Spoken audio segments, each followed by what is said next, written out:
You're a grown man! He's a robot cat! Pull yourself together! Seriously.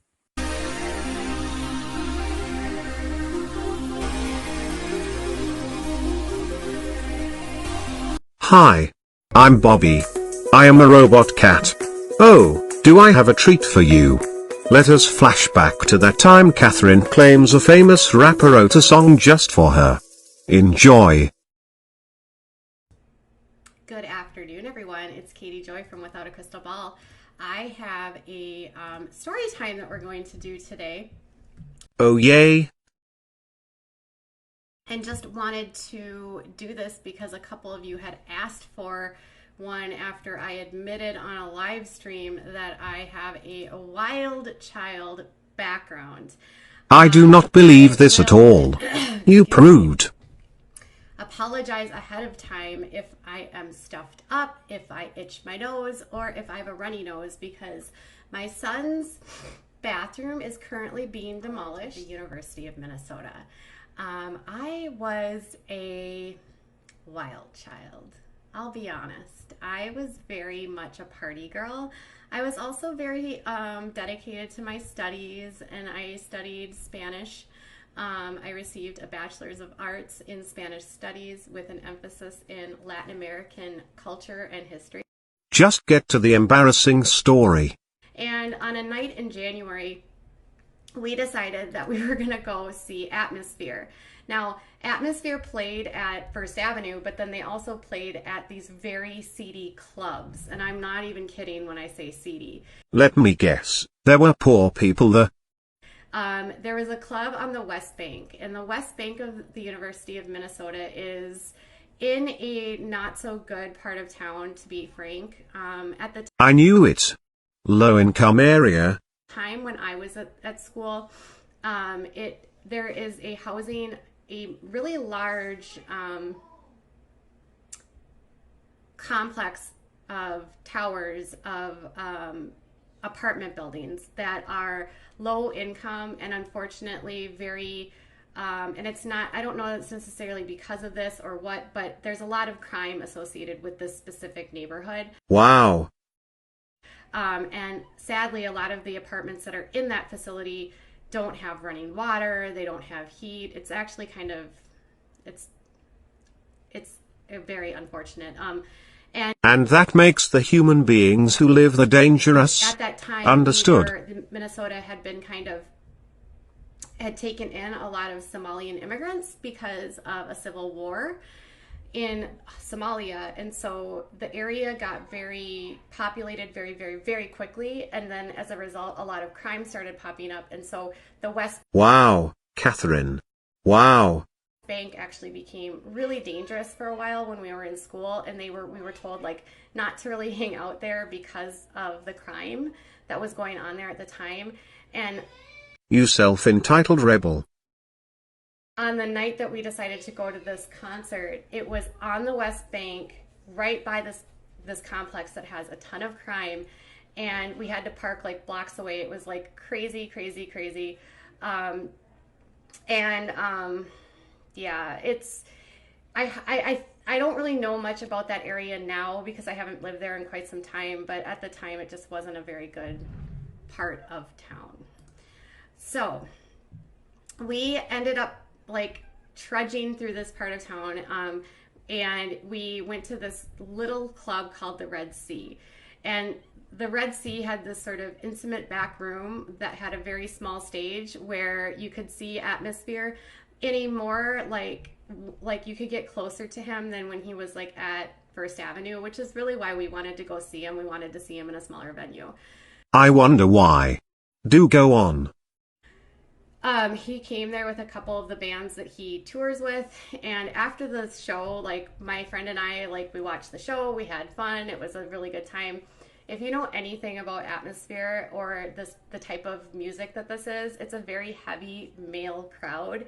So there's not a lot of girls that actually go, or young women, or women, I guess. I was a young woman, that go and see this band live. And so that band's attracted more floozy groupies than you're admitting, we Catherine. Actually stuck out very well, like very much to the people around us, because we were one of only a few women, and I was dressed very preppy, which was very, this was sort of more of a grungy skater, like a skateboarder type crowd, hip hop type crowd.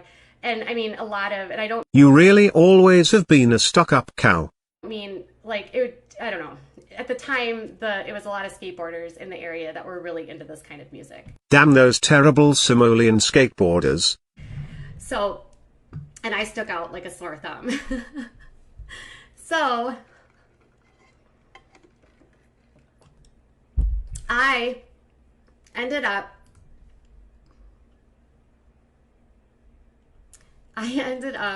going outside after the show was over, and I was really drunk, you guys, like super drunk. I was only 21 at the time, so, you know, these were like some of the first days I ever spent out, like, at bars, and I'll just, like, let's be honest, back when you're that age and you're drinking, you're not the most responsible. I believe not much has progressed from that moment was a forward. smoker at the time. So after the show was over, Jill and I were both incredibly intoxicated, and we were smoking a cigarette, and we were trying to figure out how we were going to get home. And we happened to just be standing in the parking lot, and I was in a skirt with heels on in the middle of January in Minnesota. Pre-planning is extremely important, especially when braving dangerous neighborhood filled with seedy low-income Like skateboarders. nylons on or anything like that. It was freaking cold out. So I, in my intoxicated state, noticed that Slug had walked out of the club, and he was also smoking a cigarette, and he was just standing there by himself. And so I was like, fangirl, before even we used the word fangirl, and I like just walked right up to him, and I was like, hey! Poor bastard. I guarantee you, if I would not have been intoxicated, I would never have said a word to him. And immediately I'm like, oh my God, how are you? Blah, blah, blah, blah, blah, blah. And then I'm like, I always really loved his rhymes, because I would say that Slug, if you ever listen to his music, he is much more of a poet than he is a rapper. And he didn't even know it. Lyrics are very, he tells stories. He's a much different type of rapper. They have choruses, but he always has like a theme of a story, and he lays the stories out in a very nice fashion where you can sort of be in the picture with him. He is able to rhyme words that you wouldn't even be able to figure out. Like most other rappers. And then we like, I ended up, because when I used to listen to him, I always used to feel like I was tripping over his lyrics. And if you ever listen to him, you might feel too, because it kind of is like, it reminds me similar to like old Eminem, where it's very fast. What are you trying to express here? And it's very like quick, and it's very like, I don't even know. I love the music. I still love his music to this day. So, anyways, I ended up saying to him, I was like, oh my gosh, I made a really like funny comment, and I was like, so do girls ever like walk up onto the stage and like throw their panties and their bras at you? Like, I was totally just being a complete asshole. I was just being stupid. And he was like, no, we don't get those kinds of crowds here. You don't really know that. And I was being sarcastic, obviously. And then I was like, well, how do you find the words that you choose? And he literally laughed at me. How are you not embarrassed right now? I was like, I want to know how you find the words that you choose, because I feel like I'm tripping every time I listen to your music. And like, he just starts laughing, and I don't even remember what he said. And we start talking, and we're going back and forth. And, you know, it's not like he's just being nice. And then he realizes that Jill and I have no way to get home. And so he ends up deciding that he and his ex-girlfriend are going to give us a ride home. He's like, do you guys need a ride? Because we were going to the same part of town that he lived at. And he said, my girl is here. She can give you a ride. What a nice bloke. Everything will be fine. And we were like, seriously? And then we were like in his car with his girlfriend. And the girlfriend is like really who a lot of his work has been inspired by. He actually has an entire song called Fuck You Lucy, and that I got a ride home from her. Wait, finish the story.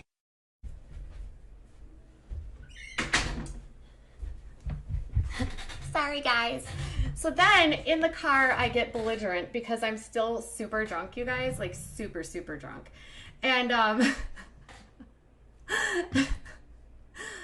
so I get really drunk and I'm like, I at the time was quite the pothead. I'm not going to lie. Like Yet, you are a judgmental prod now. Interesting. Pot back then. And I was like, I want to smoke pot. I want to smoke pot.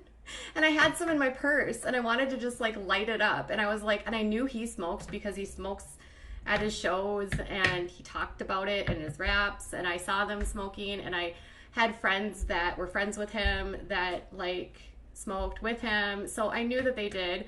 And he got like kind of annoyed and I got more and more belligerent And these are the epic tales of your younger years. He was just trying Wow. to pacify me and we were like literally on the freeway.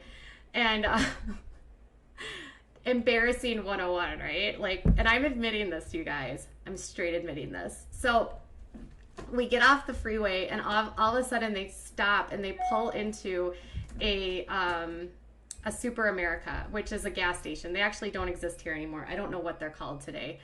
And he pulled over into the Super America gas station, and we were just like, "What are you doing?" And he's like, "Get out of the car." I have absolutely no words.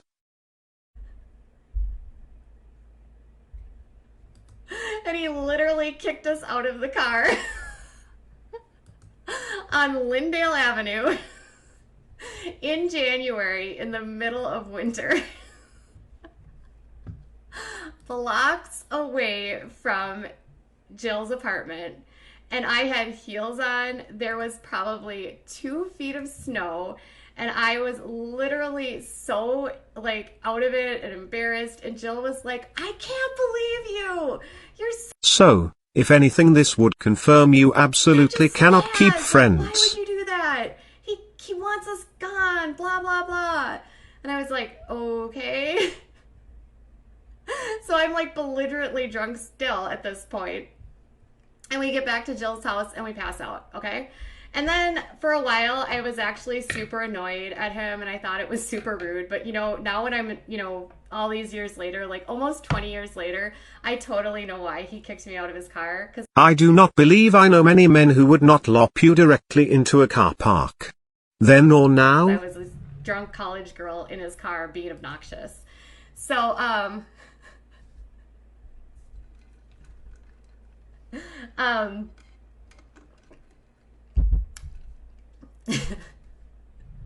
so anyways, I didn't think too much about it. I was Kayla, to be frank, I was 21 years old. I think a lot of people, when they're 21 years old, do things that are not, I don't know, they're not fond of, especially when you're intoxicated. So had I been in my right capacity, I for sure would never have acted like this.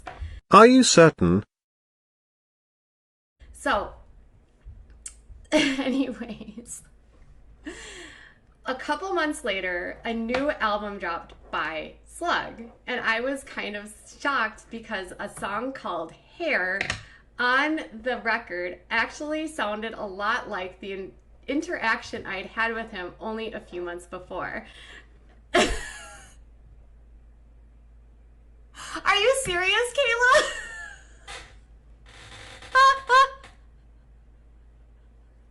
Does she not realize that this is not exactly bragging material? This is so Do go funny. on.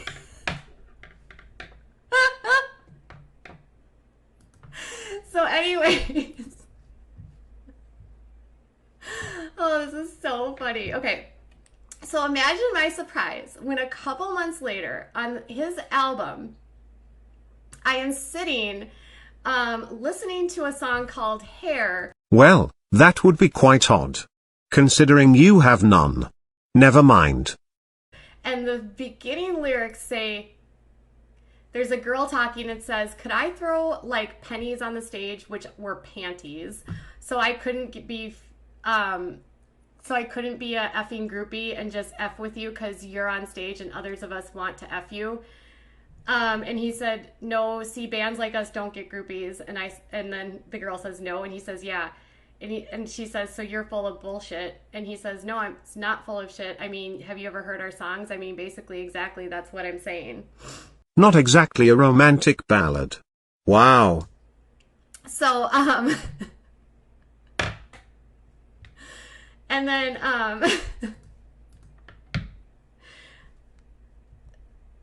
I think whoever wrote this lyrics, it's panties, it's not pennies, it's panties on stage. Anyways, so it starts out and it talks about how he meets this girl at a bar. She's in her 20s. She asks him all This these is actually questions, quite embarrassing. And,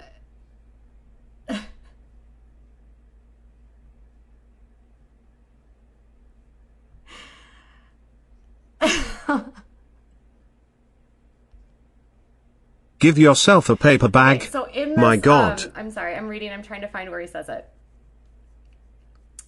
Okay, so in it he says, she seems to be impressed with my lack of ego and my self-aware style. I like the way that she smiles. She wants to know how I find the words I use. I don't Are you really certain know, you did not pull but I this could story lie if from you the want me song? to. Angels sing to me in my sleep. I sold my damaged soul for the magic of speak. So that is for sure from that night, because I said that exactly. He threw your to ass him. into a car And then park, he Catherine. kicks her out of the car. Except of kicking her out in the car, he put a metaphorical end on this song where they died in a car crash Well, that is completely romantic and important. on Lyndale Avenue.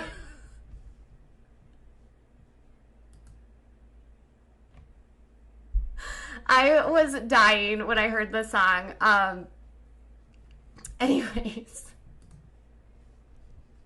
Of all the stories you have stolen, this may be the worst. At the very end of the song, he says that we're drunk on Lyndale Avenue on the way to her rest. Her drunk ass turns to me and she says, you're so beautiful from your hair to the soul. I can't believe I've never met like someone you before. It feels like I've been waiting on you for my whole life. She missed the red light, hit a pickup, and we both died.